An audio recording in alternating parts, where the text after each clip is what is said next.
Ladies and gentlemen, welcome back to another episode of the Team Never Quit podcast. As always, thank you guys for listening and watching, and please don't forget to hit that like and subscribe button wherever you get your show. So today we're going to switch it up a little bit, and we're doing an episode swap with our good friend Dale Brisby, who's the host of the Rodeo Time podcast and also a legendary bull riding gypsy soul. He's a great guy and also did a show recently with Marcus. I thought it was so great that I wanted you guys to listen to it. And if you have not done yet, go check out his channel. He's got some great content on there as well. But with that being said, thank you for listening, and here we go. Rodeo Time, the podcast. It's like a TNQ collab. Team Never Quit. We have in the house the man, the myth, the legend, Mr. Marcus Luttrell, along with the world's greatest bull rider. That's right. Just two greats. Right in the room. I'm honored to be in here. You're honored to be in your own house. To be in here. That's never happened before. You're honored to be in your own house with Dale Brisby. That's right. I was in here. Was it a full 2 years ago? Maybe. Has it been that long? I think it was last January 22. So it's almost the end of 23. So it was cooler. Right? Yeah, it was cooler. Yeah. So that was a period in my life where there was some changing going on. Going through a transitional period in my life right now, right? Is that what you're doing? I didn't know it. You never do. Yeah. Matter of fact, most people think that they're having problems. Yep. Or that life just got hard on them for some reason. They'll blame anything and everything but the fact that they're making a transition. I guess because as you get older, really people don't point it out. I don't know what that is, but when you notice it, it makes it a lot easier. It makes everything great, actually. Well, I kind of noticed some of it. I guess what I didn't notice is how much is the reason why is, in preparation, I'd read your second book even for this, and read Lone Survivor, but I also read Service, and so coming on your podcast was like, it was the first of maybe a dozen books that came out of GWAT. And so look at me calling it GWAT even. That's good. That's squared away. At least, yeah. There are certain things you say, I can hear it. And if I hear it come out of your mouth, I know you know some stuff. Yeah. I read, and they just happened, they happen to be, most of them, Navy SEAL books. Yeah. So my GWATs are completely different than the Storms and Shields and the Nam guys and the Koreans and the World War I, II, all that. Yep. Completely different. Yeah. So I read that book, and I really enjoyed Service, and I wanted to keep reading books. As a believer, I was like, I want to also read some books that challenge my faith, because like that one obviously challenged just me as a man, physically, and then I wanted to. So anyhow, I read like the Screw Tape Letters by C.S. Lewis, and I would alternate, and I went back, and then I read American Sniper, then I read Mere Christianity, then I read. I could name them off if you weren't asking me on the podcast. Oh, that's good. Some of them are on that shelf right there. Right. Into the Fire, Dakota Meyer, just a lot of y'all. The best one he's a Marine, about obviously. Our crew is the fact that it's they're true stories. Life wrote that book. Yep. And you can tell when you read one of them. Yeah. And just lends perspective, especially from SEALs. Because you got one from each walk of life down here, and we all got thrown into the same mixer. And it's just, they're my favorite. They're the one that motivate me more than anything. Well, you get mentioned in a lot of them. The ones that I read, at least, talking about Jocko's books and Leif, all them guys, man. Leif we all Babbitt. served together. Right. This is the best part about this, and this goes for military-wide, is the fact that we were all over there together. Yeah. Like Dakota, all those guys. We didn't work together in there, but we were in the same blood, same mud, is what we say. Yep. And what it does is it ties our worlds together, because we'll have been to some of the same places, and then you hear some of the scraps that our guys have been in. I was like, oh, I've been there, man. I remember that. Yeah. Rob O'Neill's books. Yeah, Robby. How about that? Yeah, I mean, there's two opposite ends of the spectrum in our community.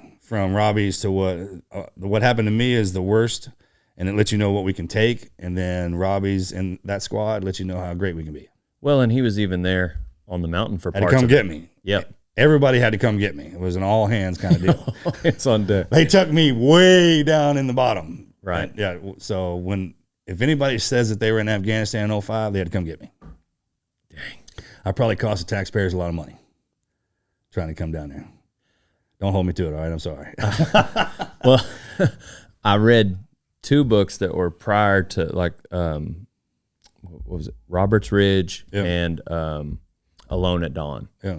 Which they were both stories about Robert's Ridge, but Alone at Dawn is like a little later and had to do more with Chapman and his story. But that, to me, those books were crazy because it kind of laid the groundwork of maybe what Afghanistan was like. Yeah. You know, and like it's a lot more rugged than like because I always pictured Iraq as just everything that happened in those 20 years. Like I pictured that scenery. Most do. But it's not. You think desert. Yes. And when people think desert, they think desert. Yes. And it's pretty amazing. And I read a study somewhere that 50% of all the people don't leave the town they grew up in. Right. Think about that. That's a lot. That's quite a bit, right? Yes. So fundamentally, how you perceive things are basically what you're shown in the first condition. And you very rarely do you change that. And it goes for like war. It's like, hey, you may fought in Iraq, must have been the desert. It's like it's just not desert. I mean, there's cities out there. Yeah. And it goes to the way back. Babylon. That's where we were. That's what Iraq is, Babylon. And Afghanistan, very beautiful. Mountainous terrain, but there's flat thing. Matter of fact, if you, Alexander the Great, when he started doing his thing, when he came around Macedonia, went all the way through and came up, he stopped in Afghanistan. And along the way, he named all the towns Alexander, Alexandria, and stuff like that. I mean, you can follow this dude's path. You bet. And then you get into, I didn't know this, but I think it's Kandahar. They used to call Afghanistan Candyland because of the ruby, the jewels, right? The priceless stones that are there. Right. And it makes sense, all the mountains and everything. You can't believe what's in there. And there used to be these beautiful carvings of everything in the mountains and everything, but it all got destroyed. Dang. Now it's all war-torn. That's what they like to do. They like to fight over there. It's still, you can still travel back in time on Earth and get a great glimpse of what that looks like. You just might have to fight the Taliban to do it. Well, you got to live like, you got to, exactly. When you go in there, you can see what it looks like way back in the day with no electricity, all that. It's still there. It's almost as like when we started expanding and we started evolving as humans, man, as civilization started to do that, and you can trace it and you can see it and it's still there. There's pockets and places that don't even, I remember walking into a village and I'd never seen a white dude. Dang. And you know how you know that? You can tell by the look on their face. Yeah. There's a look humans get when they see something for the first time. Right. They can't, especially if they've heard about it. And with our crew, you got to think all those sci-fi movies that you watch. When you guys show up all kitted out. You can't believe it. You talk about men falling out of the sky with glowing green eyes and they're bulletproof, painted up. That's us. Yeah. The only way you get more advanced than us or deadly than us is you have to drop a nuke. Right. Because, I mean, short of ray guns and all that, which we got all kinds of toys. Can't believe it. Yeah, I took it as far as you could go. I can't imagine seeing you guys for the first time ever at night. It's terrifying. Can't see us. All you see is glowing green eyes. Yep. From the nods. And then fire comes out from our hands because you can't see our rifles. Or these lasers show up. Some are visible, some are invisible. Right. And we don't talk. It's really quiet. All you hear are these explosions. Sometimes the house will be gone. You hear these cries and stuff like that. And then all of a sudden this whirlwind shows up. Yeah. And just dirt flying everywhere. Can't see anything. And then we're gone. We just disappear. It's the sexiest thing you've ever seen. Like, don't think what you see walking around here in the States. The guy's like, oh, I was in the military and I was a GWAT and this, that, and the other. And you're looking at him. You look completely different when you climb on that bull. You know that? Right. Yeah, you have to. You have to. That's a different dude. Correct. That shows up doing that. Yeah. I was with Governor Perry the other day, and somehow, some way, we started talking about rodeo, and he did something to me, made me laugh real hard. And he was, I don't know how we managed to do it, but he started getting into the position of doing it, and he crosses it, he goes, all right, let him have me. Yeah, let him have me. Let him have me. Yeah. That's great, because that's what life's like. It's like, hey, man, there's some situations you get into, you be like, hey, I came here to jump on this sucker, but It's the other way around, right? There's a lot of guys in rodeo where sometimes like that's the look on their face where instead of like let me have him, they're saying like let him have me. Yeah, we say that every now and then. Oh. But you can tell it, and I'm sure even over there's times when like I know I can't remember the story of the one guy in Chris Kyle's book where he turned around and he just maybe it was Rob O'Neill, but he kept turning around and the guy wasn't there. He's supposed to be watching his back and he's one, I'm sure there's guys that you ran around with that were kind of more the let him have me type, but they want to have fought rather than they love. I understand what you're saying. Sure. And then when they talk about it, you wouldn't know that that's the kind of person they were. Right. Oh, I get what you're saying. I get what you're saying. There's a lot of people in rodeo like that where they're like when they nod, they got that look of let him have me, but when they're at the bar that night, you would think that they were JB all Mooney, buckle. You would think that they were Chris Shivers or somebody. And I'm sure there were some people like that maybe they liked the idea of it more than. But what scares me is the people that love the actual fight. That's how you know. That's how they're made for that. And I'm sure once they get to your level, you can't really fake your way to that to the level you guys are. That's why the training is designed the way it is, because people show up wanting to beat on their chest and thinking there's somebody, and I want to do this till the misery sets in, and that just separates them quick. I mean, real fast. You can't get around it. Yeah, because we put you in every environment to bring out your mind, your body, and your spirit. One of those, if all three of those aren't wired tight and working together, one will freaking own you, man. Yeah, you find it out real quick. And it's the elements that do that. Like all you have to do is step into the elements with them. You don't have to apply any pressure and just see what happens. But were there still people that were like really good at it with training, but not so much in real life? Or did the training really? I'm sure there's some instances that are exceptions to the rule, but for the most part, the training really does everything set up so what important. happens. Yeah, absolutely. Yeah. Like I could give you the world, and if I don't give you any discipline, you won't own anything. You can't get anything done. But I can give you discipline and not give you anything else, and you'll have everything. So when we go in, it's just a kind of a test to see what you're made of, see why you really want to be there, see if it's worth being there. Because you, whether you believe this or not, you are designed for something. Right. You can go off and do something else. That's free will. But you really are designed for something. And there's a calling, a purpose comes into your heart. You can't hide it. Like when you get around the guys you're supposed to be around, something lights up. You bet. When you step into the arena that you're supposed to be in, you light up. Yep. And dude could be the quietest, drag-ass, laziest son of a gun you ever met until you threw his armor on him. And then you see a rampaging beast. Right. I mean, complete opposite ends of the spectrum. Yes. The nicest guy you ever. Remember that. Anytime you're out running around, you run a dude who's real nice, trying to be nice. You're probably dealing with the deadliest thing on the planet. Yeah. I know that because I'm part of them. I'm in that fraternity. Yeah. There are guys in my fraternity that scare me. Just because of how far they'll take it in the beginning. You got to understand there's levels where they're supposed to be. I got guys that'll go from 0 to 100 miles an hour in a second just because that's what they are. Yeah. It's like everybody, when they walk around, they see a dog that's well-trained, they love it. Like when that sucker's sitting there and is perched up and his eyes are locked on whatever it's supposed to be, his ears are straight up, and then you got the one that's not like that. Everyone still loves the one that's not disciplined, right? Yes. But when you see that sucker that walks in that is, it changes everything. For sure. And what our training does is it starts all that, and it keeps on. Imagine, I'm raising kids now, so I'm always on to my kids about being disciplined and being a gentleman. You know how hard that is? Oh, man. Yeah. To stay for one day all the time, it's difficult. Like you actually have to put out to do that. To open the door every time the lady comes in, to say you're welcome after someone says you thank you, stand up when she stands up, sit down when she gets back, right? Everything that goes into making a gentleman or a knight or whatever you want to call them this day and age, it's actually tough to keep doing every one of them. And there's a checklist. But the more you do it, it just becomes repetitive. Your body will naturally absorb it. And that's the same way it is in the teams. I mean, that's all we do is train. It's like a UFC fighter or anybody else who ropes all the time. If all they're doing is that, regardless, if you're better than them, they can still get it. They'll still get it.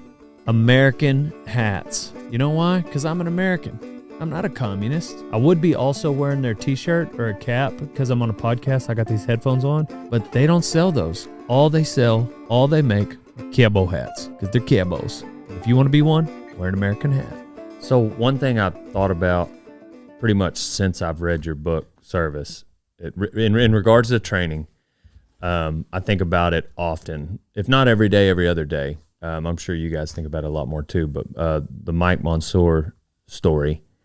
So to me, and correct me if I'm wrong, was he on the rooftop with Marines or was it other SEALs?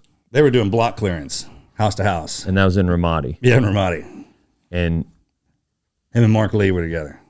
Okay. So in the SEAL teams, if you get a Michael and a Marcus together, it's going to be on. A Michael and a Mark. And a Michael and a Mark. You put the two together, it's going to be on. Somebody's getting a medal. That's it. Somebody's got. Usually them are Michaels. If you look at our Medal of Honors, they're all Michaels. Yeah. Most of them. So I thought he was on a rooftop when that happened. Will you correct me on that story? He was coming up and he got killed in a stairwell. Mansoor Mark did. Michael got killed. Oh, grenade. Yeah, Mansoor. Jumped on a grenade. Right. Wasn't he on a rooftop? Rooftop, yeah. Yeah, the grenade come over.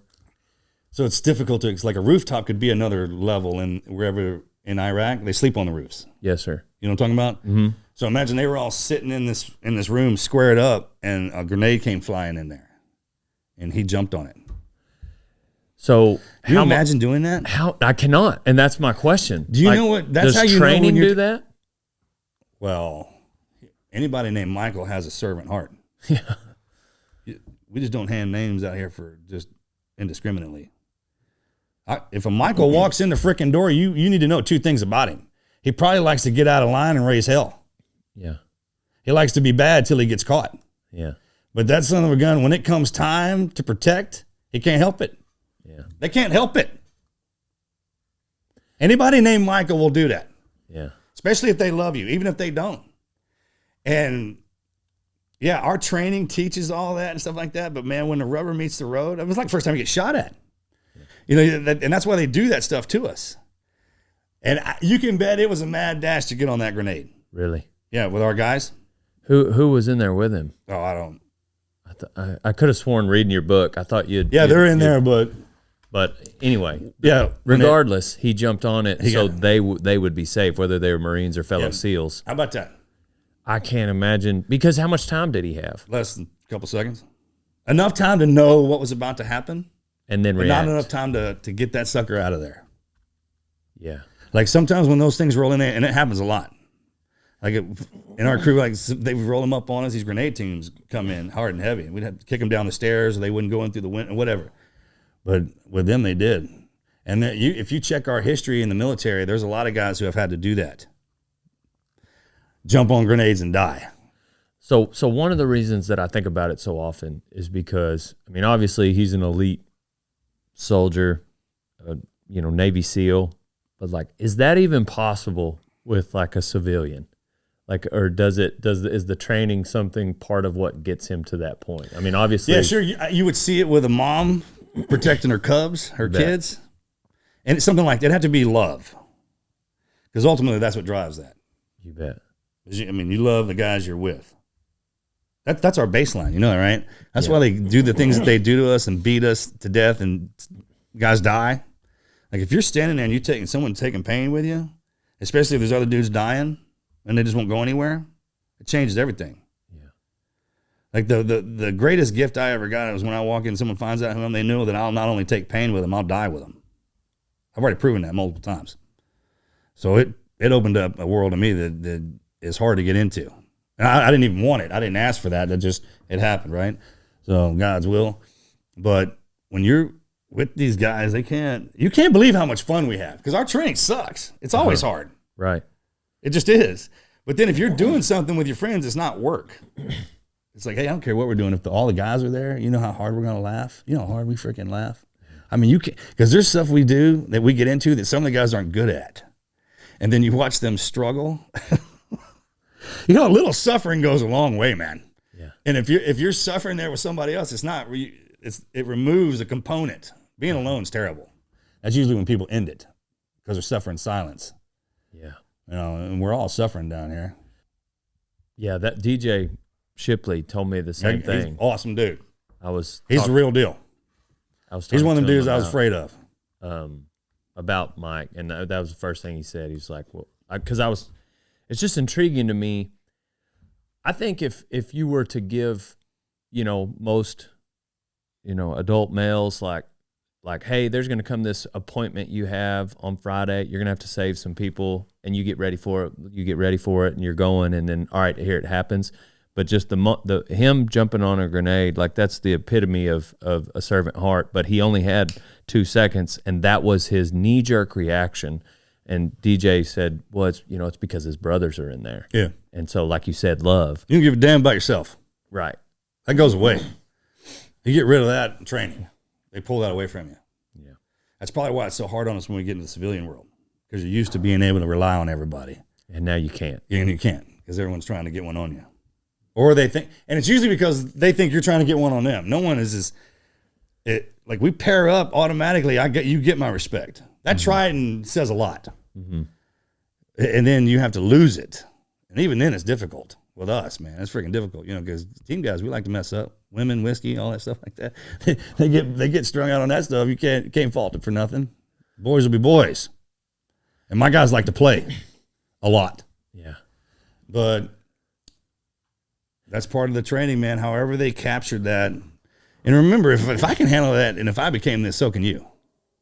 Just hadn't leaned on you like that. Because now we're all civilized. It's a voluntary thing. Mm-hmm. Like you got to want to go in there. Right. But a lot of you guys, you shortchange yourselves. You think you're weaker than you actually are. That's a mental thing. Mm-hmm. And you know that because after you do something hard, you capture that that clarity of what it is you just went through.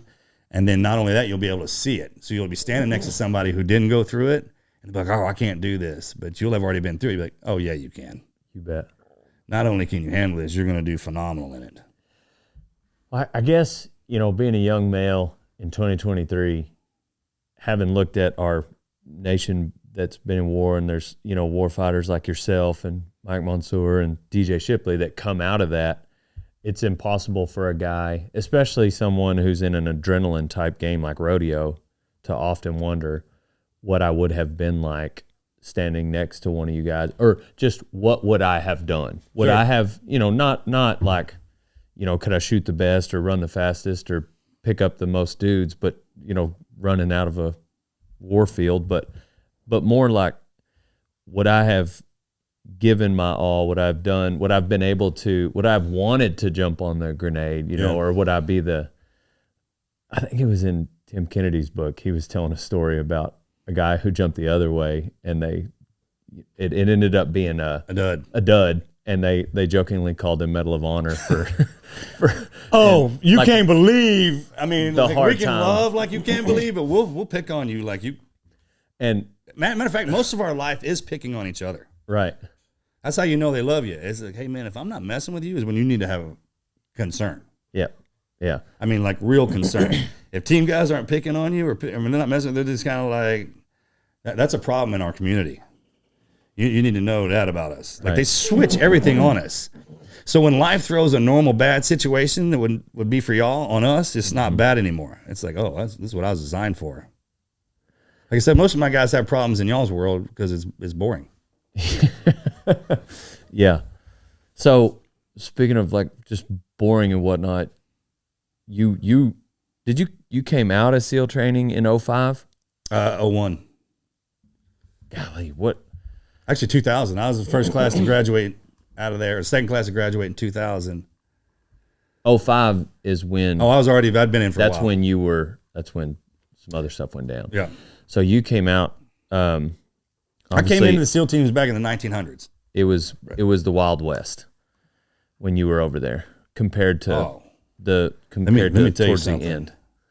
The end. They hadn't made a movie or written a book about it, what it was like in Iraq and Afghanistan when we first got there. We won't give you all that. Yeah. No way. Wild West, that's easy. There's women there. Yeah. Where we went, there wasn't. You understand me? Like you talk about men we took it as far as we could go. Yeah. That's why you don't ever hear about it. You don't ever hear about that 01 to 05 years. Yeah, I had a buddy that in high school, and he was over there like 03, maybe early 04. That's when we started really getting after it. And he said, yeah, after my first deployment, they called and they were like, y'all got to stop running over people, like with your Humvees. Man, they had a different set of rules on there. Right. If you were outside after 10 o'clock, we were on you. Yeah. I don't care what you was doing. I mean, they told us that. Both countries. This is what you're here for. If you don't do that, we're going to come down on you. Right. That's how they hit us. So then once, it's anything, man, once you get your battle rhythm, it gets good to you, man. SEALs, we'll see how far we can take it. You got to know that. So you had been trained by people that had never been to war. Yeah. That was a big deal. That was a real big deal when we first went in there. I had the Storms and the Shields were my instructors. Mm-hmm. And they were trained by the Vietnam dudes. The Storms and the Shields had an engagement, but it wasn't a long one. So imagine how tense they were, right? It was a unique time to be in SEAL teams. And not only that, once they had trained us and we got into combat, they showed up. They showed up out there with us. Right. So you had the Storms, the Shields, and the GWATs all in one spot. That's why it was crazy. Matter of fact, it makes sense now. I never really thought about it, but about in 05 was when they probably leveled out, got all their combat experience, and went back to doing the normal leadership stuff. Right. Our brass had to catch up, and they did. And training maybe changed a little bit. Completely. Because I was training Vietnam tactics. When I came off the plane, my first stop was Kuwait, and I had a Vietnam flak jacket on. It was green with the big pillow around the neck and everything like that. Yeah, I think, don't you have somebody shared a picture of it or something. I didn't even have a shirt on underneath. I mean, you got to understand, we came off that. One of my favorite. You're wearing something similar to that at least. One of my officers, I'll never forget him. I'll never forget this. And I come walking into camp. He was sitting there, had a fire going, had his tent set up. And he had a pair of khaki pants on, cargo pants on. He had a muscle shirt, like a straight up wife beater, tucked in, and had a leather belt and had a revolver tucked in the back. And then he had remember those 1970s sweatbands, red, white, and blue ones? Yeah. He had both those on each wrist, complete with the head one. That was it. Dang. That's all he had on. Like something out of a movie. Better than a movie. Better than a movie. That was better than a movie. And I remember looking at him, and I thought he was the man. He was like, "This is my boss." He's probably 27. You know what I mean? That's what. Yeah. Military's young guys, right? Like the old man. He's in his 40s, late 40s, maybe 50s. The admirals and generals. That's not old though. Correct. You think it is when you're in, but yeah, military is the guy. It's all young. How old were you when you walked onto that scene? I was mid 20s. Right. Damage age. Yeah, damage. Where you like to do damage. Yeah. But so I tell you, man, I got a pure heart. That's my only saving grace. I got a wicked mind and an appetite for destruction. So it was feeding all that. Did you go to Afghanistan first, then Iraq? You went to Iraq. I went to Iraq first. They sent my brother to Afghanistan first, and then I went to Iraq. I was there during the shock and awe. Both of them. My mom married a guy that Greg Coker. He was over there like 3 weeks after. Like he was in October 01, and he was a night stalker. Yeah. And you guys are great. He was telling stories about, there's just nothing over there yet. Now when you think of stories or movies, there's all these bases and all this kind of infrastructure. But being the first ones that are different. Mm-hmm. Imagine like if someone like the UN or another country came in and just their SF guys dropped in here. Right. How we would react to them. Mm-hmm. And we wouldn't stand for that. Right. Americans wouldn't stand for that. Yeah. But it could have, if it does happen, then what? Then you got to. So then wasn't any rules. It's just like our moral code kept us on track. And the Night Stalkers are the best, man, because they had to learn how to fly those. They knew how to fly. Like they practiced flying. Let me tell you when they got good is when they had to land in those mountains and in the cities. Like some of those pilots, man, would land. I mean, they'd come down in between two buildings on the street. He's like, "Oh, get in here, watch this." And I mean, rotors just striking either side of the building and sparks flying. And then just drop the ramp. He's like, "You're good, get out." And I mean, we'd come flowing out there and he'd be like, he'd just take, it was the sexiest shit you ever seen. Like they come on rooftops and put one wheel down, or they drop us in the water and the ass end of that helicopter fills up with water. And he's just sitting there going, "I got it."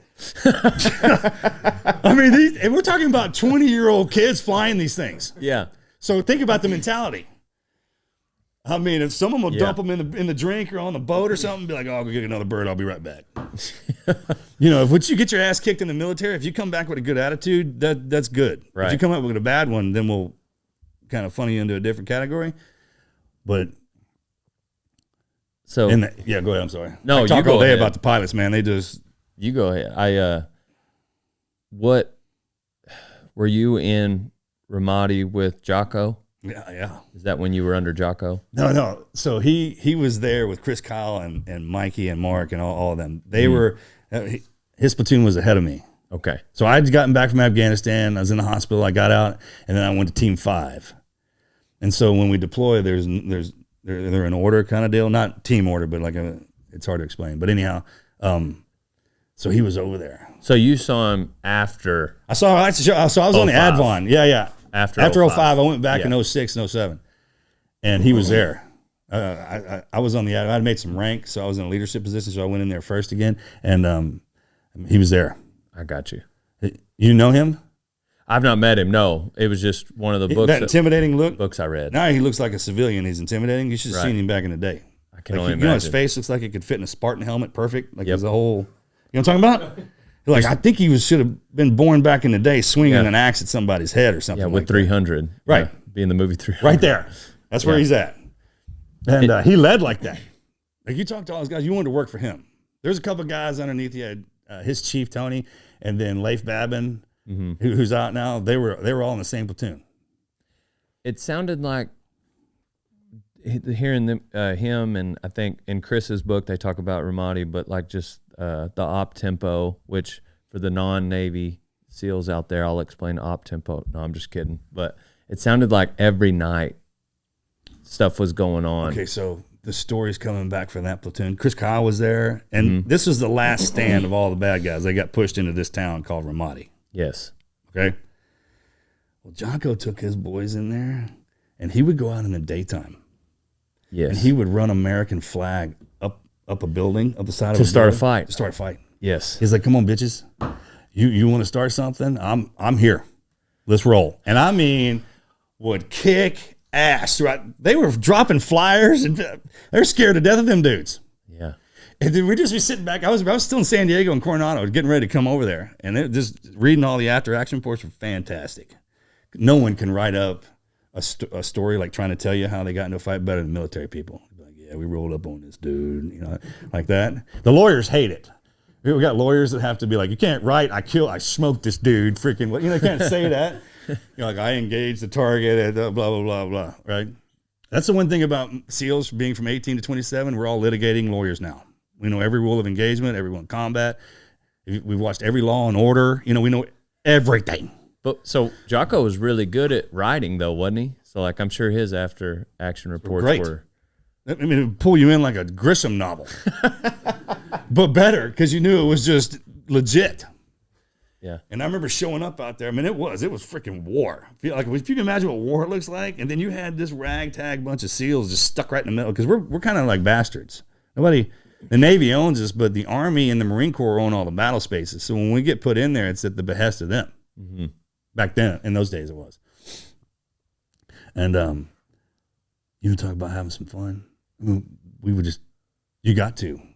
I mean, that we got to do our job, what we were trained for. Any imagination that a SEAL had of what it was to do that job, we got to do it. Yeah. And then we had the 160th with us. We had the Rangers, the Green Berets, and they wanted to do their thing. So all of us wanted to be there. Right.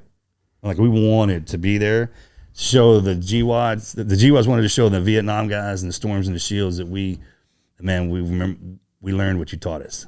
Yeah. Not only that, we want to show you. Yeah. And we did. we definitely did. So, how many times were you in Iraq before you went to Afghanistan? I was just once. Just once. For about 7 months. And then I got back for about a year and some change, and then I went to Afghanistan. I rodeoed with a Marine, Ross Sherrod, and he was he got out of basic training and he was sitting in an airport on 9/11. Like he didn't get to fly back. I wonder what that was like. Yeah, you know what I'm talking about? Like being actually at a hub when that went down. Right. And, where were you at? I was in school. Yeah. Yeah, I was. We watched the second Check. tower Everyone hit did. And Everybody did. But he was just talking about like rolling out of the back of one of those Amtraks with the very first time they got shot at with a bunch of guys and, you know, leaders who had never been in battle. And, but he talked about, I can't remember what town it was in over there, just the largest cemetery in the world. Yeah. And clearing out They're in that cemetery. Clearing the cemetery. Those are the worst. Yeah, because there's tombs they're above ground. at above And then there are ground. holes. Like you have guys patrolling at night just walking, bloop, disappears. So The cemetery, Fallujah. Fallujah, yeah. Yeah, that's where he was. Sure was. Fallujah. Freaking Marines. Or an Army. Fallujah. So you guys would just be intertwined. Yeah, we'd just be in there with them like bastards. You know, they were doing the deal, man. We'd just be on the side, on the sides, and then we would provide Overwatch as snipers. Like Chris, that was his deal. He wouldn't come off the gun. People always ask, like, why did he have those astronomical numbers? Because he just stay there. He just stay out there. Disciplined to stay on it days. And he wouldn't come off the glass. He'd just sit there and look. Just stay hooked. Yep. The movie portrayed him pretty accurately. Yeah, and great dude. Great dude, man. Country boy. How much of that played a role in the way he was, effective on the battlefield, do you think? That's why he was so effective. That is one. Well, that's why he was so effective. I mean, he was a cowboy, bull rider, grew up rodeoing, just hunting. Who do you think makes the best at that job? You bet. That demographic, I'm looking at one of them. Yeah. You don't think I throw your rifle and take you out there and freaking get this done? Yes, sir. One, because you're used to it. In my family, you got to have one kill. Even my daughters, they don't want to. I was like, hey, you're going to go out there and learn how to do that just in case you got to defend yourself or you got to eat. You bet. I don't care if you ever do it again, but you're going to do it once. And then as you grow older, you're not supposed to kill. It says that. Right. So that comes into play. But, you are supposed to kill, actually. Certain things to eat. You bet. Talking about Chris Kyle, I was driving in traffic with, or actually Cowboy Cerrone was driving, the UFC Hall of Famer. Oh, I know who he is. And everybody does. He was like he kind of moved, changed lanes, and just nonchalant. We were kind of talking. Apparently it pissed somebody off behind him, and this dude was road raging with Cowboy. Yeah. And he was doing all but pulling over. And Cowboy stayed pretty calm, but we just talked about like, man, can you imagine like road raging with somebody and then you get out to find out that it's Cowboy Cerrone? And it reminded me of I think it's in Service where you tell the book, the story about Chris, where he didn't want the story told. Yeah. But It's a good one. Those two guys. A couple of my guys got some stories they don't want told, but they're so damn good, I'm going to tell them. Yeah. I mean, we got them. I hear that all the time about the road rage thing. But those two guys, they stole his truck. Tried to steal his truck. Yeah. Didn't realize they were trying to steal the truck of the Chris most Kyle. lethal God sniper. has a great way of kind of moving some of the guys over in front of people that they need to be dealt with. Right. Like I'm a firm believer in that now. Like, hey man, if God worked you over to me so you could act a fool in front of me, then that's my cue to do my thing. You understand? That's just the way it is. Yeah, it's like on my elk hunt, the guide said, if God puts an elk within bow range of you, that is God telling you that is your elk for this hunt. I mean, you need to what are take we the talking shot. about? Yeah. Like if there is being humble, and then there's being so humble you don't use the gifts you've been given. Yep, that's a good point. That's called abuse. Yeah. And and everyone's got different skill sets. They just do. We're all different. Yeah. And once you acknowledge that fact, then you appreciate what their gift is, especially when they get to use it. It's like with any other person watching somebody do what like when you were talking about watching us do our thing, you couldn't imagine, do you understand when we come out and watch y'all at the arena? And I'm always thinking, I was like, I could ride that better than he could. Guys do that. That's a thing, man. For sure. We all appreciate each other's worlds because we understand how hard something is. Like you compare my life off of what you've been through, which means it has to be difficult because I know what you have to go through. So it takes a lot to do what you do. That's where respect comes from. And every man searches for that. That's what you want. That's why you earn money. That's why you get out and get a skill set. You get a job. Is you want respect from your fellow man. It definitely gave me, I want to say it was service. Like the first time I ran anything further than like 3 miles, my goal was last year to run to town, which was 11 miles. And which is, I mean, I'm not trying to brag about having ran, but I was like listening to this your book describing Hell Week, and I was at like mile 5 or 6. It was already the furthest I'd ran, and then I was like, I'm just gonna keep going. So, anyways, I listening to your book and giving me perspective. I was like, surely if these guys can make it through Hell Week, I can at least just jog 10 miles.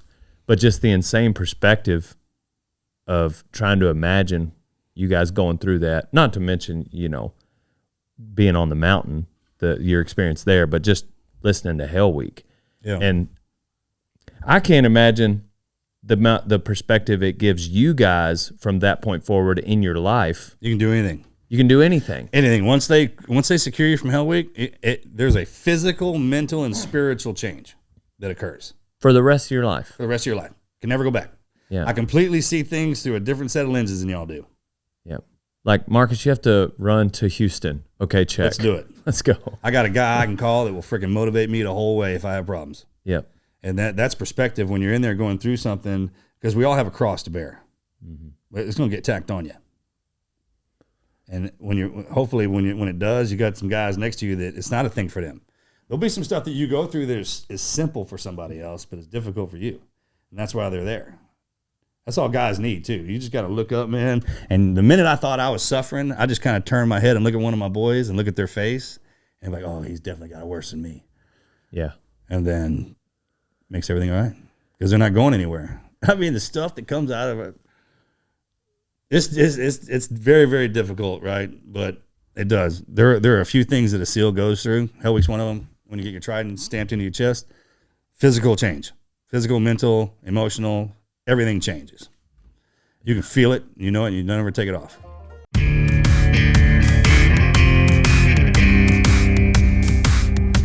Rise and shine, coffee lovers. If you're like me, your mornings have to start with a perfect cup every morning. But those long lines for overpriced coffee or mediocre home brews get old real quick. Luckily, AeroPress has changed the game for home coffee. It's quick, easy, convenient, and delicious. And my favorite part, it's crazy simple to clean. AeroPress's 3-in-1 brew tech blends French press, espresso, and pour over all together, creating this flavor symphony of rich, smooth, no bitterness, and no grit. And hey, you can even brew thousands of recipes with this. They literally have festivals dedicated just for the different brews they can come up with. It's awesome. It's also super travel friendly. It's light and durable, and packing it with you saves a fortune in vacation coffee. I'm starting to take it with me wherever I go. So say goodbye to that terrible hotel coffee or even office brews, because AeroPress crafts perfection in just 2 minutes. With over 55,000 5-star reviews, it's the best pressed coffee worldwide. Baristas love it, and it's also under $50, making it the absolute best Christmas gift for your coffee-loving pals. It's the one gift you can actually give without a receipt. So visit aeropress.com/TNQ. That's AEROPRESS.com/TNQ and save up to 20%. That's aeropress.com/TNQ to save up to 20%. It's time to ditch that drive-through, toss the French press, and say yes to better morning fueled by better coffee. AeroPress ships to the U.S. and over 60 countries worldwide, and we thank you so much to AeroPress for sponsoring our show.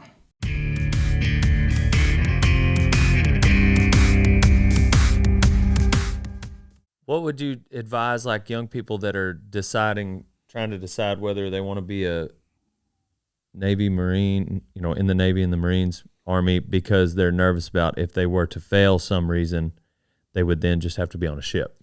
Yeah, well, everyone fails down here. That's part of life. That's kind of what it is. But get that out of your head. Right. If you go in there thinking about this, especially if you're talking about it out loud. Yep. Like we just don't even talk about, like, people will start talking about bad stuff. What if this happens? I'm like, as soon as you put it in the air, yep, it's possible. You might as well do. Yeah, because exactly, we don't do that at all. That just seems to be the one reason most I hear. That's an excuse. It's not really a reason. Yeah, because they're not committed into doing that, or they're probably not their purpose. They're doing it because somebody else wants them to, or they think they've seen something cool in it. But all that goes away when you're in there having to go through it. Like my brother and I have seen some kids go in, they watch the movies and documentaries, especially when you're hanging around one of them. Like everything I'm telling you about my community is firing you up. Like you want to go do it. Right. But I'm sitting here telling you, no, you don't. It's terrible. It's the worst, hardest job on the planet of Earth. That's only a handful of us. You're not supposed to do it. Yeah. But I couldn't help it. Like like you just know. Like you know what you are. You freaking know it. And the minute you step next to something that's just like you, then you really know. Mm-hmm. And they all show up at one spot. And I mean, once you get in together, it's the greatest life. It's the greatest life. I miss it. Oh, man. I understand the purpose of it now, what it was for and what it got me and where it got me. But it's like with anything, man, you can't stay in one spot and have that much fun all the time. It's not fair. Yeah. That's kind of, it's like, hey, there's a reason why there's time limits. You can't be in there. Young guys, it's a young guy thing. Right. And then once you get your discipline, you got to grow up. That's the hardest thing I ever had to do. Become an adult. Freaking hated it.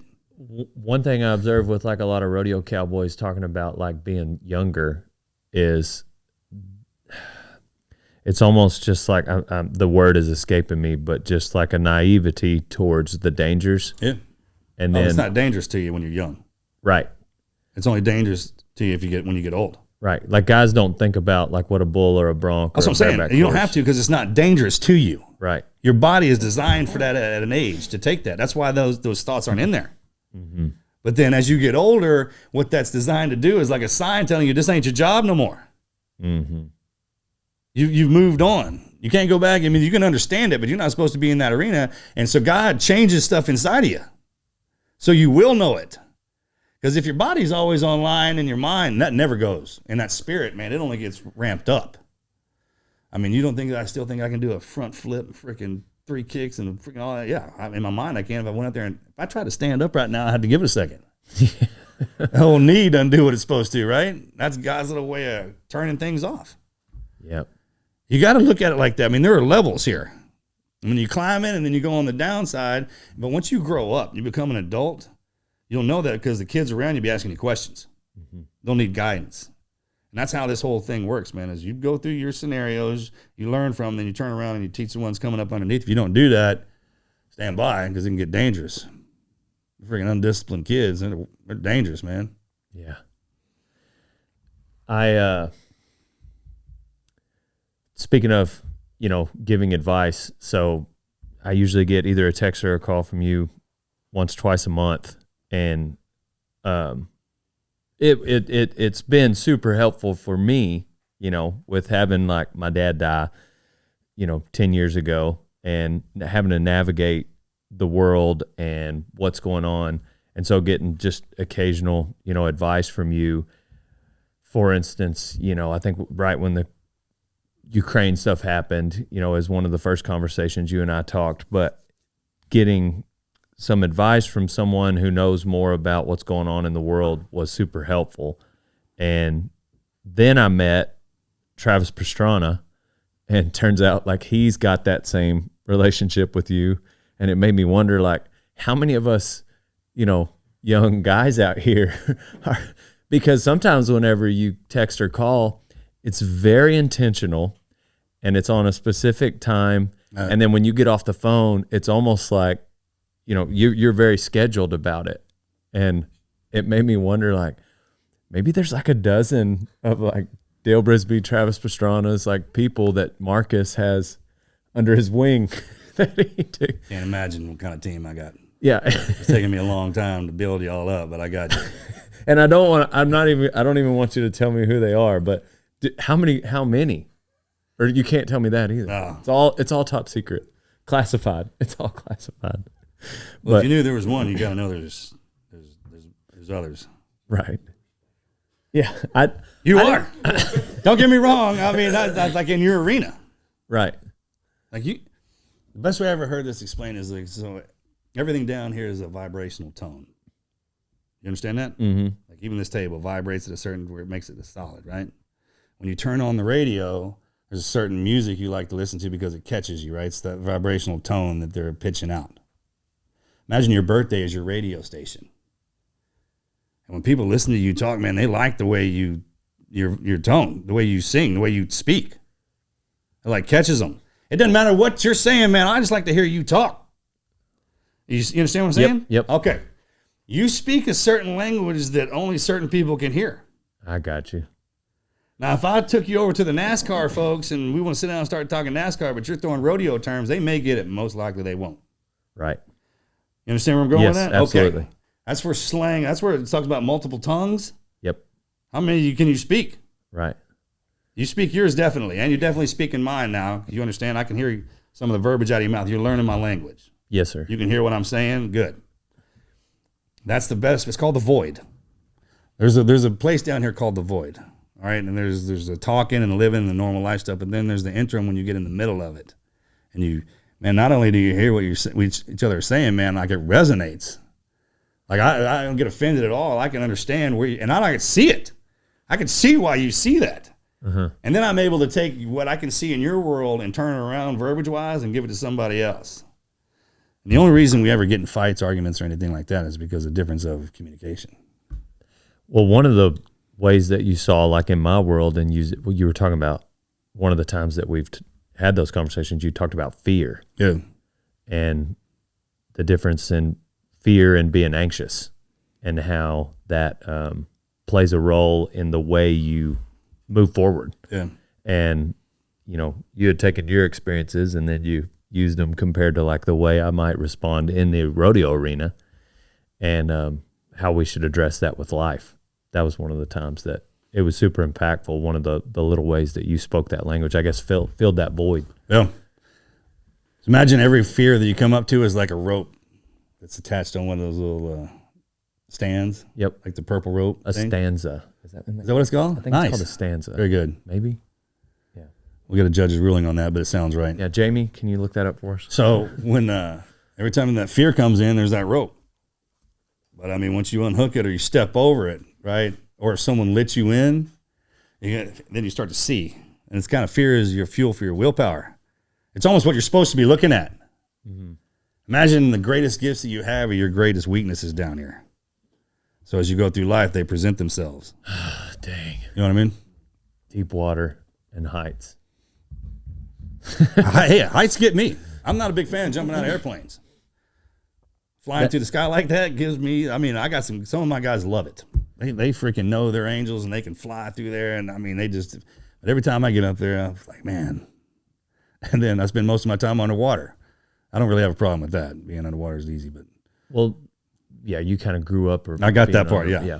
That's the one thing I will say I was good at. So I love how you're describing that and like the way when you are fearful of something or nervous about something, that's what you're meant for. So, because I could just imagine there might be times when you're on your way in the back of a helicopter where, or was that one of those moments where that little Here's feeling? where your friends come. Yeah, oh yeah. Yeah, the anticipation of death is worse than death. Yeah, it's worse than death itself. So just like at a rodeo. Absolutely. Well, same with a fight. As soon as that first sort of punch fight is thrown, you're like, then it's on. It's on. Right. Exactly. And it's the same way. As soon as that ramp goes down and we fast rope out, and believe it or not, there's a couple of guys that I always look to, like the Stoics. Mm-hmm. Like their faces never change no matter what we're doing. This is their voice inflection or the tone. Like, hey, you doing? It's pretty bad. Yeah, how you doing? This is great. You know what I mean? That kind of thing. Them guys. Like Jocko, maybe. Jocko, thank you. And it's just like, man, he always looked like he knew what he was doing. That's a confidence. Like guys resonate with that. You need one. You need just one. Yeah. And you can feel it. The spidey sense, that's real. Yep. You can sharpen that sucker. So even when that thing would be going off, once you know what you are, all it takes is somebody to remind you. And then there's nothing else down here more deadly than you are. It removes all doubt. Yep. And we know that just because that's a fact. I got to go on Derek Wolf's podcast the other day. He's a defensive lineman for the Denver Broncos. He just retired. And he was in the NFL for 10 years. He won a Super Bowl with Peyton Manning, but I asked him what he missed the most. And like as quick as he could answer, he kind of looked up for a second, but he just went straight to, he said, the violence. And it gave me chills just because he's not one of those guys that you think about well, being in the NFL for 10 years, multiple combat deployments would be the same thing. It's just like, you're obviously not one of those guys that let him have me. I want to just have, this is something I want to have done. Yeah. This is rather than, this is something I enjoy doing, and I'm going to miss that feeling of nervousness, but then overcoming it, stepping off the helo. I didn't come here to get hurt. I came here to hurt you. Yeah. That's just the way it is. That kind of mentality. And especially when I couldn't imagine what it'd be like in the league, but when you're going against other guys and like you hit them and they go down and they come, I mean, you physically hit them. Right. And they stand there and be like, that's a good shot. Or something like that, right? And you're like, that has to do something to a man. Like when you have that ability to freaking think about discipline they have not to go around town and wreck everybody just because they can. I mean, they have that ability. What's stopping them from doing that all the time? Discipline and love, thank God. Yes. I got a whole crew of guys that love to kill things. Thank God we have discipline, because if you said something I didn't enjoy. No kidding. You know what I'm talking about? No one ever thinks about that anymore, but you should. Yeah. The most dangerous thing down here is that human. Yeah, that's what, Jordan Peterson talks about, being dangerous, but then being able to control it. Those are the most dangerous guys you got. Did you ever feel like, talking about your ability and being dangerous and stepping off that helo, did you ever feel like when you did after the first punch, I feel like the best way, after reading all your books, all these, your guys' books, like they would really, the only time they might have an upper hand on you is if they had way more numbers. Did you ever feel like you met like someone who had some sort of training where it's just like, oh, this is a good fight, even just one-on-one? Yeah. The Chechenians are good. Oh, the redheads. Man, there's some boys over there. All the mountain boys can fight. They whipped our ass. Yeah. I mean, I'm real upfront about that. Really? Oh, yeah. I'm not one of them guys be like, oh, they're a bunch of punks. Like, no. Mm-mm. And if you're badass, and I know it, I'll tell everybody that you are. You bet. That's a warrior mentality. You know what I mean? Right. It's just a warrior mentality. Don't take anything away from them on their fight capacity. Right. Like talking smack. I can do that all day long. But like if we're doing a straight up conversation, like, yeah, man, it's fucking tough. Why do you think we're fighting? Yeah. I mean, that's how it is. Yeah. But then you'd know, and we'd know, because there was a couple of snipers. Chris killed a lot of them that would be out there that were real good. Yeah. I mean, guys would just be dropping. And that's intimidating. When you got somebody shooting at you, you know where it comes from? That's demoralizing, actually, because you don't know where to go. Yeah. You're like, hey, I'm going to hide behind that barrel. I'm like, well, what if he's on that side?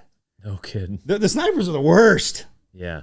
I mean, because you just literally don't know. You try to take off running. I'm like, well, yeah, I want you to run. Yeah. Then I'm going to really have some fun with you. So then you see these guys kind of doing all the zigzag, and like, well, how do you even get out of that? I remember there was a few times we got hit by some snipers, and it was like, man. And then that's all they do over there. There's plenty of time to work. Like grenade teams. These grenade teams would show up on us, 3 or 4 guys, man, and just work us. Like they had all the tech because they know the terrain, the area where we may know the buildings and the sides of the buildings, but they know where the damage is on the street. Uh-huh. And like what doors are open and who lives in where and who's cool and who's not cool. I always think about it like that. Imagine us going overseas into a city and fighting the Bloods or the Crips. Yep. In their own neighborhood. It's just not a good, you just wouldn't do that. Yeah. And if we did do it, we'd have to go in there for some destruction because the house, you know what I'm talking about? It's just like, man, they just move and they'll come back around. If you don't live in somewhere and trying to occupy, it's very, very difficult. Yeah. It was an impossible job we put on them young guys. I mean, think about us 18 to 25. That's who you send over there to be diplomats. Mm-hmm. Yeah. That's not what we do at that age. Ross said they had a lot of snipers even over on the end of like the cemetery. That's what, yeah. In Fallujah. That would be, man, dude, they were everywhere. And then they'd be, and sometimes they'd even be like in a mosque where you guys couldn't do anything. There was one guy who was in a hospital. We think he was one of the doctors. Really? Yeah, he was a good sniper too, because he would take one shot, one kill, and then we wouldn't hear from him again for a few days. Dang. And then he was a level 3 sniper because he could drop moving targets. He could hit some of our guys while they were moving, and then always out of that hospital. And then we think he just hid his weapon up in the ceiling. We couldn't go in there. And then the mosques, we weren't allowed to go in there either. Because we had morals and they didn't. Yeah. Yeah. Most people overlook that. I mean, we're very violent. We're men of violence. We're not really violent men. I mean, some of my guys are violent, but if you put a rule on us, we follow it. Yeah. That's what soldiers do, SEALs do. I mean, we're not just out there inadvertently just doing our thing, man. But once you tell us to do it now, get out of the way. That was one thing I didn't realize before reading all those books. In every book, you know, it talked about rules of engagement and like how much of an issue that was just internally for everybody and having to, like, it just seemed to really, obviously you guys too, you know, it may be, that might be the pinnacle. Yeah, it wasn't bad, but I mean, eventually got to us. Right. Just like a lot of the regular Army guys, the grunts and everything, they'd have to be shot. Or I'll give you for instance, we were doing a sniper Overwatch mission, and we were in this building, and there was an Army guy, he had a 60 with him, and then one of my snipers was in the tower with him, and they started taking gunfire into the tower. He's like, "Hey man, hit him with that 60." He's like, "Man, if I ain't getting hit, I can't shoot back." That's what he said to me on the radio. I was like, all right. I was like, "Well, just do your deal. Start shooting." To my guy. Yeah.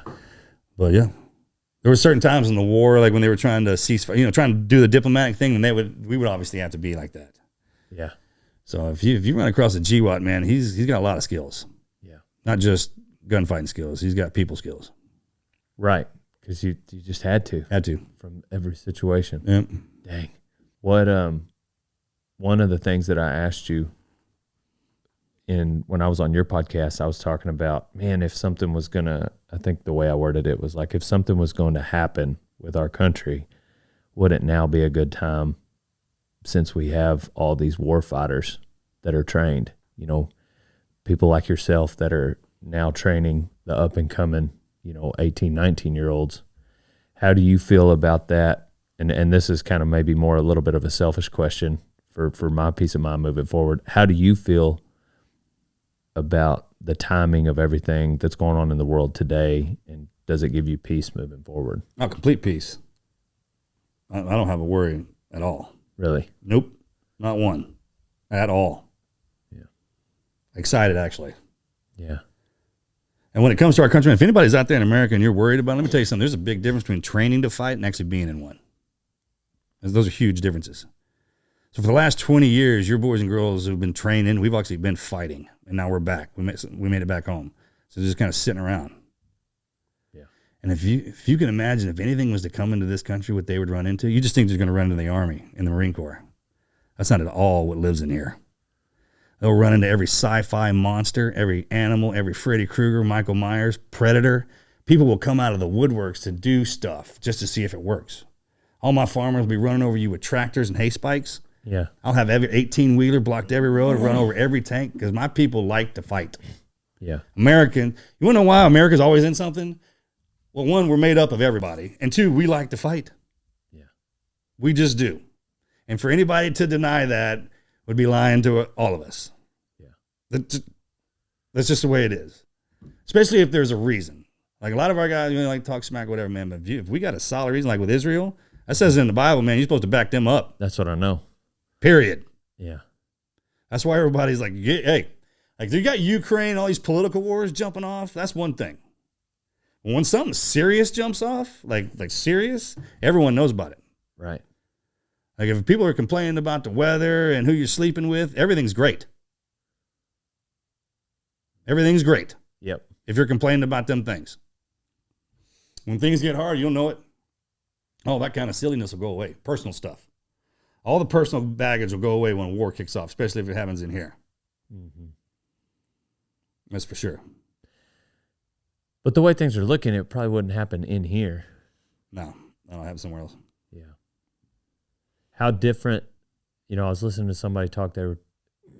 I think it was on Sean Ryan's show. I was listening to a CIA guy talk about how every war is different. They're not going to look the same. Even like you had prepared for like Vietnam, well then Iraq was really different. Oh, yeah. And so like if there is another war, it would look completely different. Even Ukraine was like a proxy war. Look, we have the satellites in space now. Everyone knows where you're at. Mm-hmm. They can see underwater. They know when you're coming, what you're fueling up, what you're firing, where you're. I mean, there's no surprise attacks anymore. That's gone. My generation was the last of all that.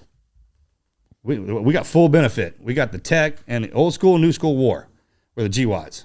Right. These new alphas, they're alphas. I think they're calling them alphas now. The alphas that are online, and then whatever that generation is different. This is a game ender. So how would the next war potentially look? This is just, it'd be everybody fighting in one spot and then fire. Because usually people who can't fight well have the most dangerous weapons. So you got to think that somebody will have had enough. I mean, it's just always something to fight about. Yeah. If you understood why your purpose, why you're really down here, you wouldn't do that. You wouldn't fight. We're actually built for better things. We're actually built for greatness. Mm-hmm.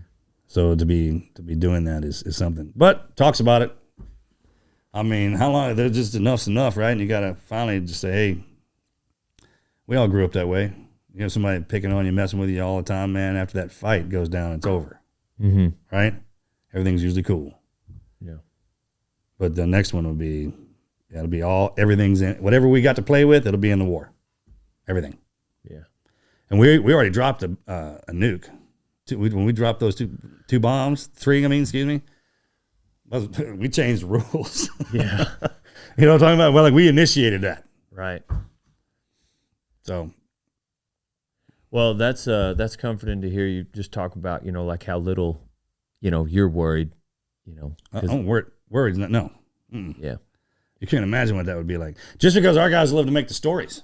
And my guys and girls, the GWATs, have fought with the chain around their neck their whole life. Mm-hmm. You'll never actually, no matter what you've heard about us, it was nothing. It was probably 40% of what we're capable of because of the rules and everything. A real war is like, hey, man, I came here. I'm gonna get rid of you. Yeah. We're not talking about nothing. What are you even talking about? Yeah. So that's just the way it is. It's 20 years of war. A housing crisis, a freaking pandemic. I mean, a biblical freeze, a biblical heat stroke, a biblical flood. You beat our people to death in every way, in every capacity. They're upset. They just got over being sick, so they're kind of hungover. You don't think that when you step back and actually look at the earth and what everyone's having to go through, everybody's pretty worked up about something? Yeah. Okay. Kind of hard to calm down from that. You know what I mean? It's just hard to calm down from that, especially when people start fighting. So. What? How's your brother feel? He's the same way I do. He got sent up there for a reason. He's trying to figure all that out. I mean, we were talking earlier. There's no leadership in any of the houses. Right. None. And they don't. He's brand new up there. They don't have a leader in the house. Oh, I have a leader in the Senate. He's checked out, mentally compromised, and then obviously POTUS has been mentally compromised as well. Checked out. We can all see that. Yeah, checked out, vacation, whatever you want. Be polite. I'm trying to be polite. Him in the Senate. Yeah. Let's go get some ice cream. I'm not saying anything that's not true or Absolutely. a fact.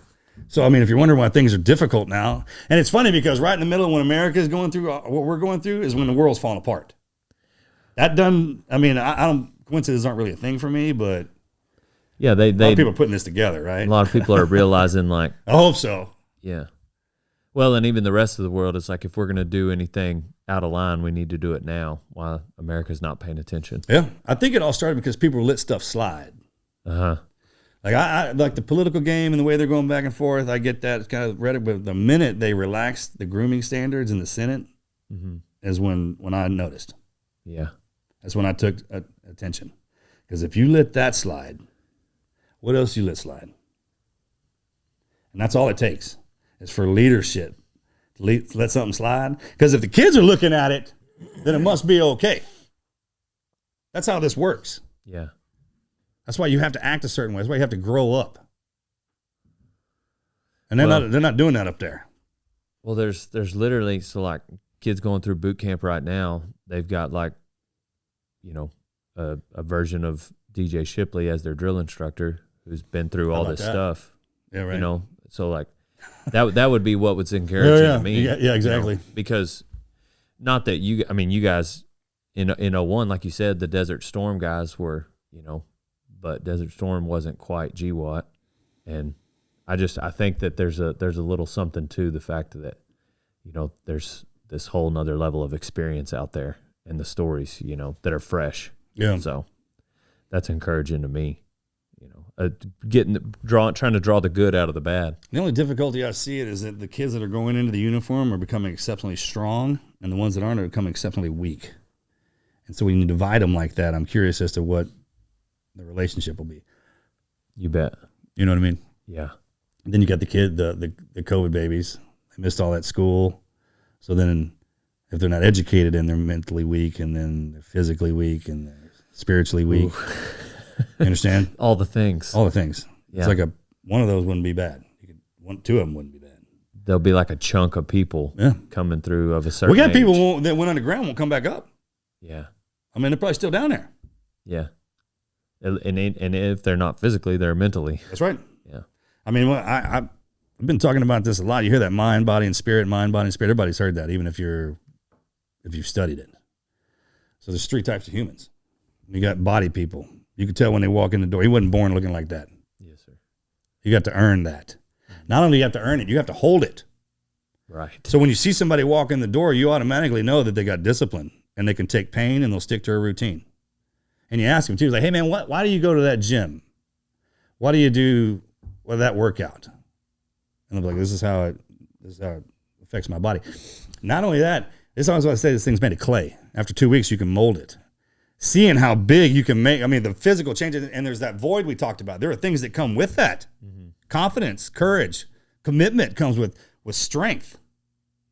Then you got the people who are the minds. You can't really identify them unless they open their mouth. And as soon as they do, you kind of got them. Mm-hmm.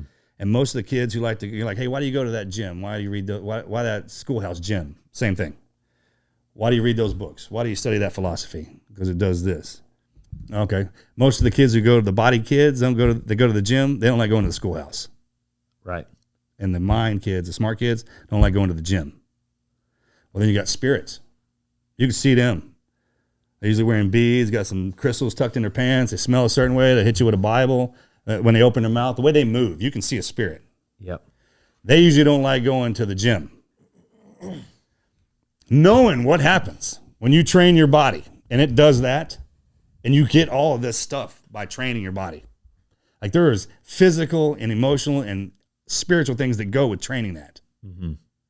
It's like a visual sign that if you train that, it will change. Knowing what happens when you read certain philosophies and you read certain books, and when you store them, when you manifest that in your head, it changes a person.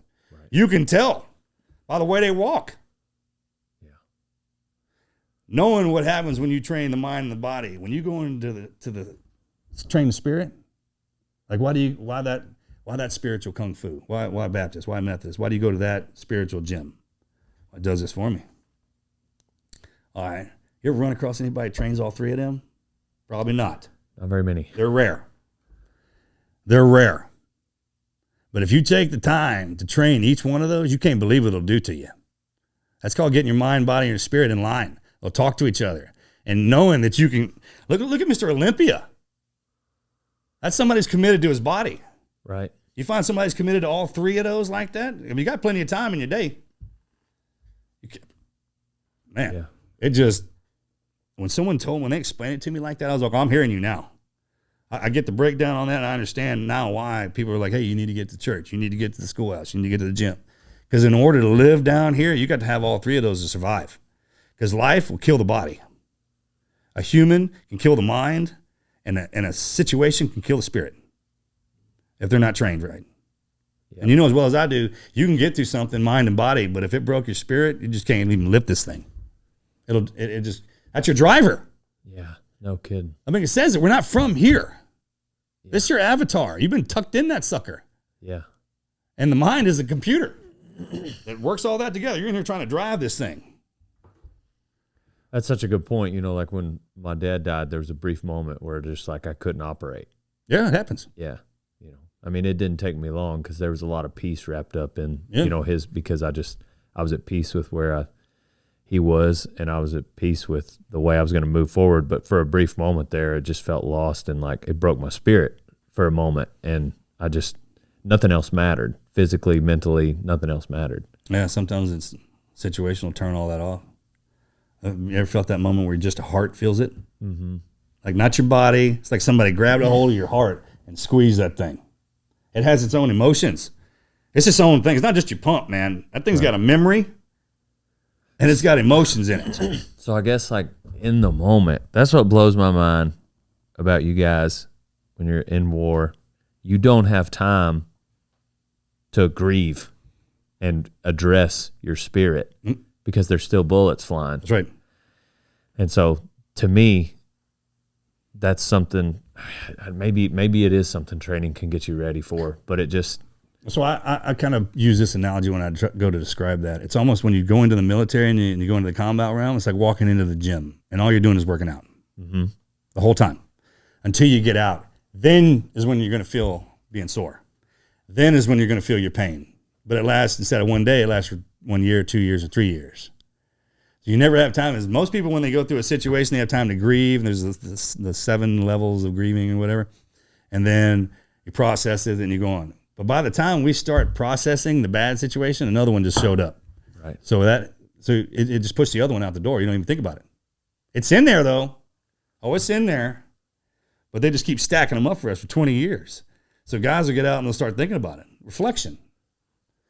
In the beginning, you receive, then you reflect, and then you respond. So they're in their reflection part. I was talking to a SEAL that was saying he felt like one of the major reasons that guys do have trouble when they get out is not necessarily that they lost a buddy while they were in, because that's where that buddy wanted to be. Yeah, that's not. He said it was, he felt like a lot of the explosions and just the way it messed with their head played a big role. Oh, yeah. You know, like CT. Well, that's an injury. Like my guys have injuries. Like traumatic, like their head's been knocked and bruised and beaten. And yeah, that's a real thing. Breaching and all that. Because they don't even care. Like my breachers, dude, the breachers are freaking. Yeah. We didn't think about this stuff. We didn't think we were going to live this long. We talk about it all the time. Like we just didn't think we were going to live to be in this part of it. Right. So now the guys are like, I get these headaches. And I'm like, well, yeah, I know. That's because all the C4 that blew up around your head. I was standing in the rocks and then someone yelling at you and falling down and then going falling down scuba the mountain. Falling down the mountain and going underwater on scuba for 8 hours and coming back up, jumping out of an airplane. Yeah, there's probably something in there that got a little tweaked. Don't worry, we'll fix it. Yeah. Just hold the line, boys. You know what I mean? My guys don't care. Yeah. Like SEAL is designed for that. Take risks, die if necessary. That's the sexiest thing we ever heard. Yeah. Hard part for us is being civilized. Yeah. That's why I tell all my guys now, I'm like, hey, look,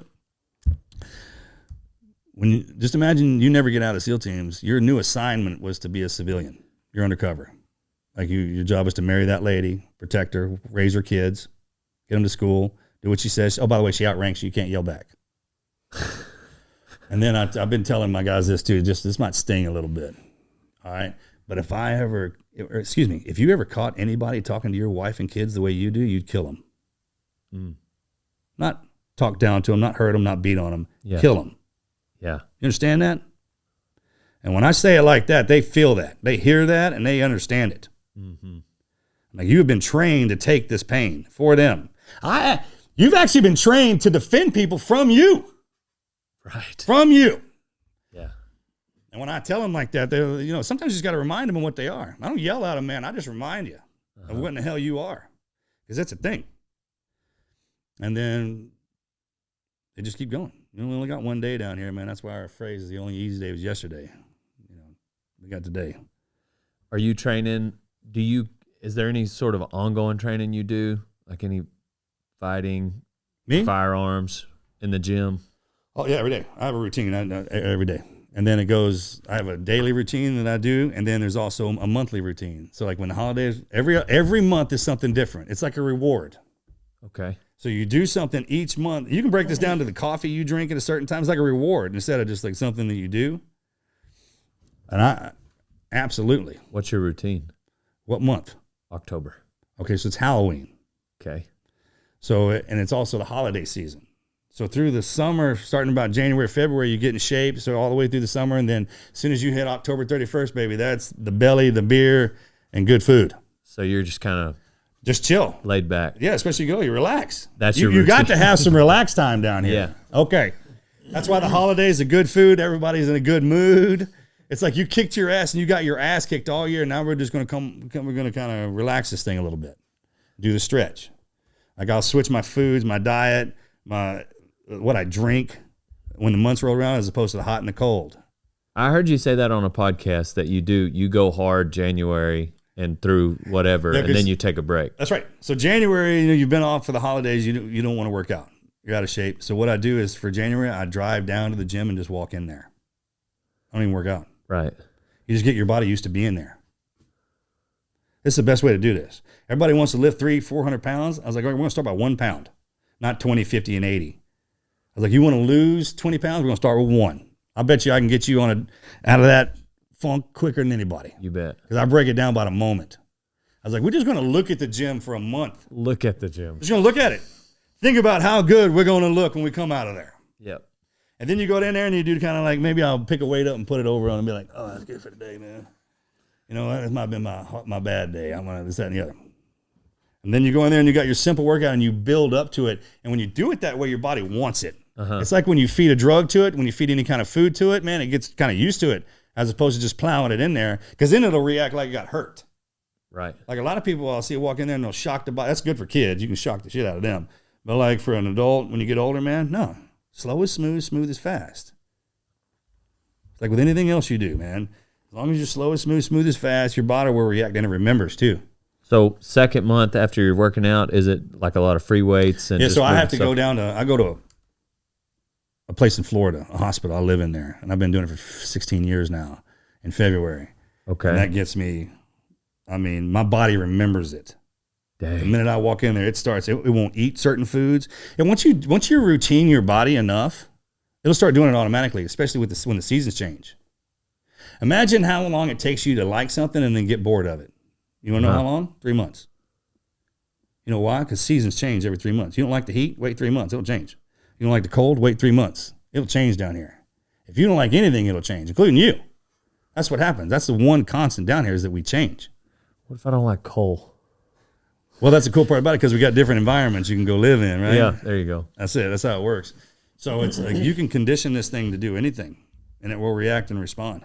Yeah. Do you do any like hand-to-hand? Like we just started training jiu-jitsu. Oh, good for you. At the gym. We got turns out in my town of 500, there's a black belt. Yeah. And so he's coming in twice a week in the mornings. That's good. So I have the kids now. And I grew up studying away too. So I take them to jiu-jitsu, and you got to have a ground game and a striking game. Okay. So you get your jiu-jitsu, but then make sure you do a basic karate or a Muay Thai or a boxing. Be great. If you do wrestling, make sure you have a stand-up game, because all fights start from your feet. Right. Usually right out, especially out here. Think about that. Most people don't want to go to the ground, especially what environment you're in. But if you do go to the ground, jiu-jitsu's for that. So I have thought about that a lot, because I think if someone, it would take, I don't have any desire to go start a fight at all. Zero. Never have. But if a fight did start with me, not only would it start standing up, but it would probably very quickly go into them grabbing my hair.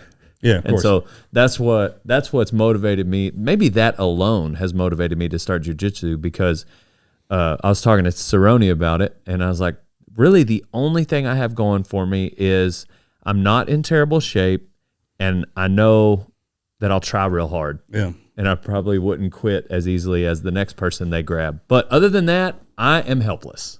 Yeah, so remember, the first person to lose a fight, first person to lose an argument, or the first person to lose their cool. First person to start breathing hard. As soon as you lose your breath. The breath's the most important thing we got down here. You know that. It's the first thing you do when you're born. It's the last thing you do when you die. You're trying to learn how to control that sucker. Gotcha. So the reason if a fight started behind you and you got knocked on the ground and then you roll over, your jiu-jitsu, boom, it's there. This is the Team Never Quit podcast. So buckle up, Buttercup.